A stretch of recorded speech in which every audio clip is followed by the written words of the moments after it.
Baik, assalamualaikum warahmatullahi wabarakatuh. Selamat pagi teman-teman siswa dan siswi kelas 9, khususnya siswa-siswi SMPN 24 Batam. Masih bersama saya di pelajaran pendidikan agama Islam dan budi pekerti. Kita masuk di bab 3, yaitu menuai keberkahan dengan rasa hormat dan taat kepada orang tua dan guru. Ini adalah pertemuan pertama pada bab ketiga ini. Jangan lupa sambil nonton video ini sambil dipahami juga tekan like dan juga tekan subscribe. Baik teman-teman siswa dan siswi, apa sih tujuan pembelajaran pada bab ini? Yang pertama, memahami esensi berbakti kepada orang tua dan guru, menghayati keutamaan berbakti pada orang tua dan guru. Yang ketiga, menunjukkan sikap hormat, berbakti dan patuh kepada orang tua dan guru. Yang terakhir, memiliki adab atau tata krama kepada orang tua dan guru sesuai tempat dan kondisinya. Ini yang akan kita peroleh ketika mempelajari bab ini. Nah, ini adalah peta konsepnya. Menuai keberkahan dengan rasa hormat dan taat kepada orang tua dan guru. Yang pertama, indahnya menghormati kedua orang tua dan guru. Taat kepada orang tua dan guru. Mengambil keberkahan dengan rasa hormat dan taat kepada orang tua dan guru. Sikap yang diperoleh menghormati orang tua, menghormati guru, patuh pada orang tua dan guru, menyayangi kedua orang tua dan guru, membantu kedua orang tua dan guru, ikhlas dalam membantu orang tua dan guru. Ini yang akan kita pelajari pada bab 3 ini. Di pertemuan pertama, renungan untuk hari ini sikap tata krama kita sebagai anak kepada orang tua. Ini adalah sikap kita sebagai siswa atau sebagai peserta didik kepada guru. Ini sikap anak ketika orang tua sudah tua dan tidak mampu untuk berjalan. Ini sikap pengabdian anak kepada orang tua. Maka kita bisa baca, Ibu, aku menyayangimu sampai akhir hidupku. Meski aku tahu aku selalu mengecewakanmu. Maafkan aku yang belum bisa membuatmu bahagia. Ini renungan kita hari ini. Yang pertama di pertemuan pertama ini adalah hormat, sayang dan patuh kepada orang tua. Pertanyaan di dalam diri kita, siapa orang tua itu? Apakah orang tua itu yang di dalam lingkup sekitar kita atau siapa? Maka orang tua itu ada dua dimensi. Ya, dimensi pertama itu adalah orang tua yang disebut dengan orang tua biologis, yaitu orang tua yang menyebabkan kita lahir. Siapa? Itu bapak dan ayah dan ibu kita, bapak atau mama kita, mama dan bapak kita, maaf. Itu dimensi pertama, yaitu secara orang tua secara biologis. Ada non biologis, yaitu siapa saja yang turut berperan untuk mengisi ruang etika, ruang perilaku, mengisi ruang kita, memberi pengetahuan dan pengalaman hidup. Itu yang disebut dengan orang tua non biologis.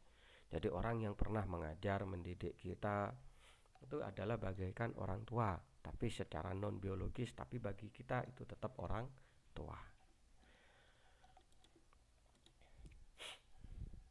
Ada yang bilang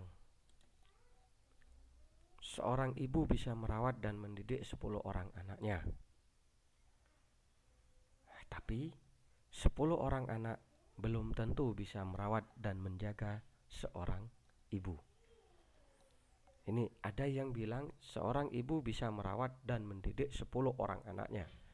Tapi 10 orang anak belum tentu bisa merawat dan menjaga seorang ibu. Kembali kepada diri kita. Saudara kita ada berapa? 5. Kita udah besar. Bisakah 5 orang itu mendidik atau menjaga merawat orang tua kita? Tentu susah untuk menjaga karena kebanyakan lupa bahwa dia sudah memiliki keluarga sehingga lupa pada orang tua. Tapi tidak. 5 saudaramu dari bayi sampai besar dan sampai berkeluarga, siapa yang merawat? Hanya seorang ibu. Maka yang bilang begini ini adalah betul. seorang ibu bisa merawat dan mendidik 10 orang anaknya, 10 orang anak belum tentu bisa merawat dan menjaga seorang ibu.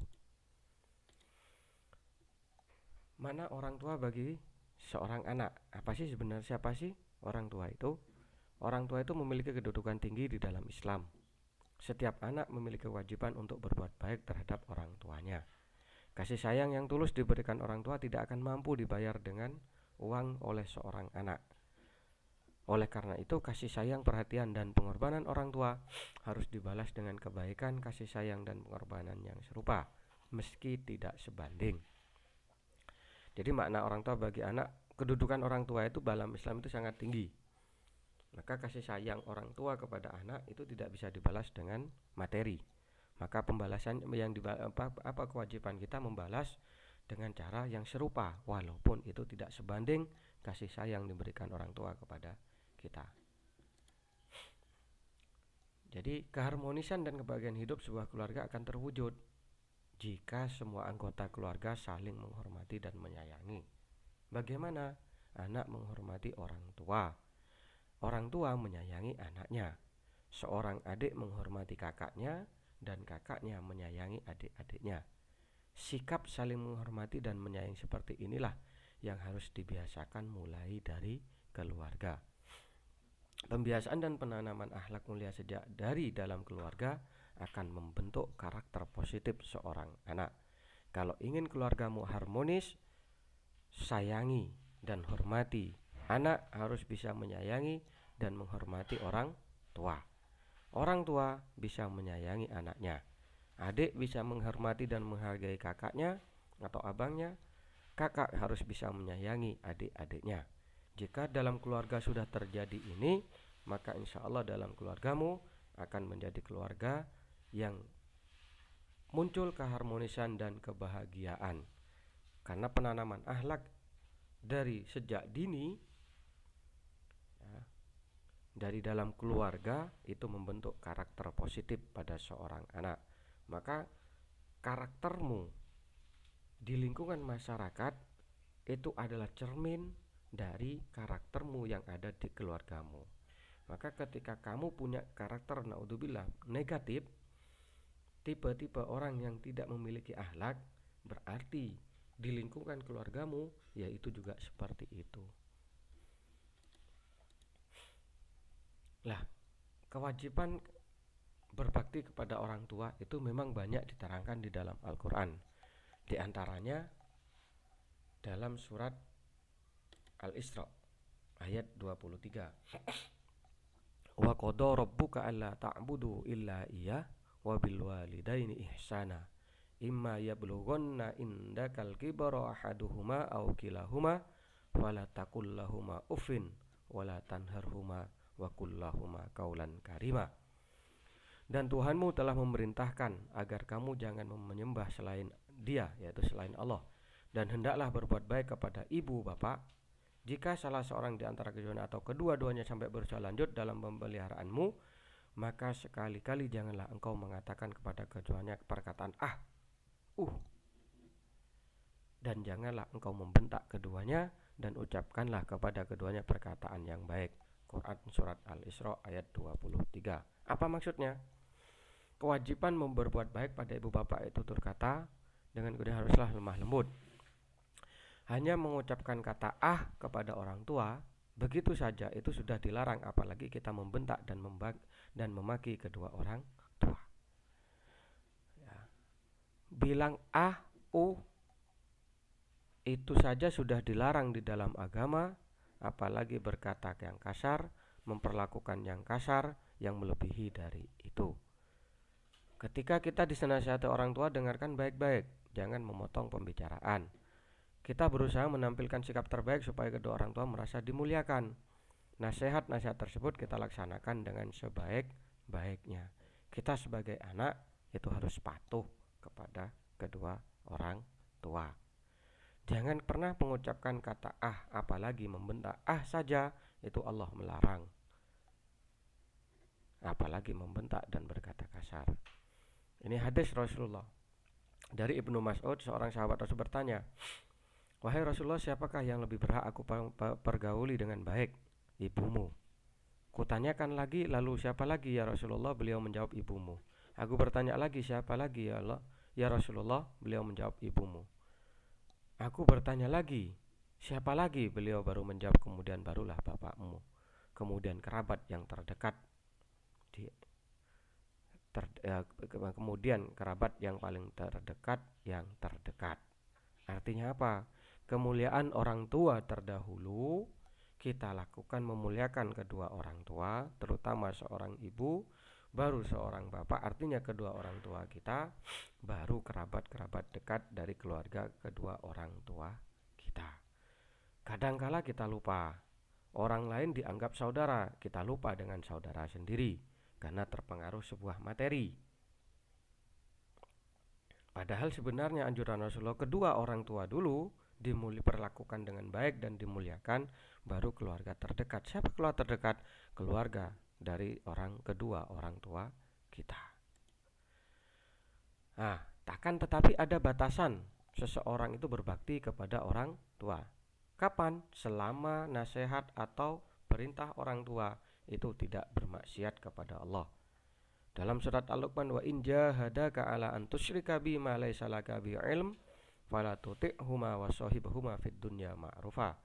Dan jika keduanya memaksamu untuk mempersekutukan aku dengan sesuatu yang engkau tidak mempunyai ilmu tentang itu, maka janganlah engkau patuhi keduanya. Hanya kepadaku tempat kembalimu, dan akan aku beritakan kepadamu apa yang telah kamu kerjakan. Jadi batas-batas berbakti pada orang tua itu ada batasnya. Selagi tidak berunsur maksiat kepada Allah, maka semuanya harus kita lakukan. Tapi kalau ada unsur mensekutukan atau bermaksiat kepada Allah, maka jangan dilakukan. Contoh, masa orang tuamu menyuruhmu untuk berbuat judi, itu tidak boleh untuk mengikuti, patuh perintah itu tidak boleh. Kalau orang tuamu nyuruh anak main judi umpamanya, ya udah tak boleh, itu karena batas perintahnya itu melanggar atau bermaksiat kepada Allah. Kalau orang tuamu nyuruh sholat ke masjid, ya cepat-cepat pergi untuk sholat, itu perintah untuk berbuat baik. Tapi kalau perintahnya melanggar aturan Allah, maka jangan diikuti. Itu batas berbakti seorang anak pada orang tua. Keutamaan berbakti kepada orang tua, yang pertama, menjadi salah satu sebab panjangnya umur dan berlimpahnya rezeki. Jadi kalau kamu berbakti pada orang tuamu, ya Pak, insya Allah umurmu panjang, rezekimu berlimpah. Menjadi salah satu sebab mustajabnya doa, insya Allah doamu akan diterima oleh Allah kalau berbakti pada orang tua. Menjadi salah satu perantara untuk menghilangkan bencana dan kesempitan yang melanda. Ada kesusahan, ada apa, kalau kita punya bakti pada orang tua, insya Allah mudah Allah menyelesaikan persoalan itu. Yang keempat, merupakan jalan menuju surga. Yang kelima, merupakan amalan paling utama, yaitu berbakti kepada orang tua. Kenapa? Ridallah fi ridal walidain wa sukhtullah fi sukhtil walidain. Ridhonya Allah ada di ridhonya orang tua, murkanya Allah ada di murkanya kedua orang tua. Yang terakhir adalah mendapatkan bakti yang sama dari anak turunnya. Anak keturunan kita nanti akan berbakti kepada kita juga kalau kita berbakti kepada orang tua. Nah, untuk mengasah kemampuan kalian dalam memahami materi ini, di pertemuan pertama di bab ketiga ini, hormat dan patuh kepada orang tua dan guru. Maka di pertemuan pertama yang kita pelajari adalah sayang, hormat, dan patuh kepada kedua orang tua. Selesaikanlah tugas ini.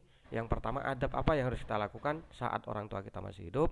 Yang kedua, adab apa yang harus kita lakukan saat orang kita sudah meninggal. Yang terakhir, yang ketiga, berikan 2 contoh yang baktimu kepada orang tuamu yang pernah kamu lakukan. Jadi 2 contoh yang kamu pernah berbakti kepada kedua orang tuamu. Jangan lupa tulis nama di lembaran tugasnya, tanggal dan harinya. Kalau jawabannya 2 lembar, di lembaran kedua juga ditulis nama. Terima kasih, mudah-mudahan bermanfaat. Kita insya Allah bertemu di pertemuan kedua, masih di bab ketiga ini, yaitu tentang patuh, hormat, dan patuh kepada guru. Mudah-mudahan pertemuan pertama ini di bab ketiga ini betul-betul bisa dipahami dan bermanfaat bagi kita semua. baik kalau dari lingkungan masyarakat khusus umumnya dan khusus adalah bermanfaat bagi lingkungan keluarga kita. Saya akhiri, wassalamualaikum warahmatullahi wabarakatuh.